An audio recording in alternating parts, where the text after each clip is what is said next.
ఒకసారి ఆలోచించుకో, మనం ఇన్విజిబుల్ అయితే ఎట్లుంటది? ఇమాజినేషన్ అయితే వేరే లెవెల్ ఉంటుంది కదా.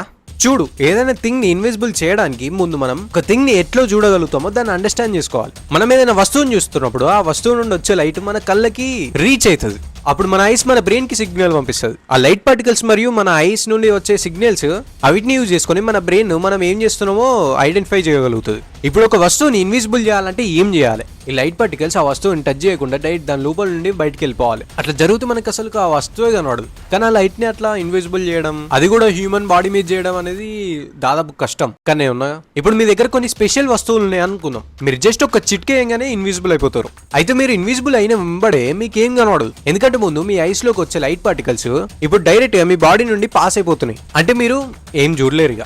ఇంకో బిగ్గెస్ట్ ప్రాబ్లం ఏంటంటే, మీరు ఇన్విజిబుల్ అవ్వాలంటే మీ క్లాత్స్ కూడా ఇన్విజిబుల్ అవ్వాలి. ఎందుకు ఎందుకు ఎందుకు ఎందుకంటే మీరు క్లాత్స్ చేసుకుని ఉంటే అవి అట్లనే ఉంటాయి కదా. అంటే ముంగటున్న వాళ్ళకి కూడా మీ క్లాత్స్ కనబడతాయి. ఇంకో విషయం, మీరు ఇప్పుడు ఇన్విజిబుల్ అయ్యారు కాబట్టి మీరు ఎక్కడ ఉన్నారో వేరే వాళ్ళకి కూడా తెలియదు. కాబట్టి మీరు నడుస్తున్నప్పుడు ఏదైనా కార్ వచ్చి మిమ్మల్ని గుద్దేయచ్చు, ఏదైనా పెద్ద వస్తువు వచ్చి మీ మీద పడవచ్చు, ఎవరైనా వచ్చి మిమ్మల్ని దొబ్బేసి మీ మీదకి వెళ్ళి ఉరుకుంటూ పోవచ్చు. సో ఫైనల్లీ చెప్పేది ఏంటంటే, ఇది చాలా రిస్కీ మ్యాటర్. ఒకవేళ ఫ్యాక్ట్ నచ్చినట్టు అనిపిస్తే ఛానల్ సబ్స్క్రైబ్ చేసుకోండి గైస్, లేటెస్ట్ ఫ్యాక్ట్స్ వస్తాయి.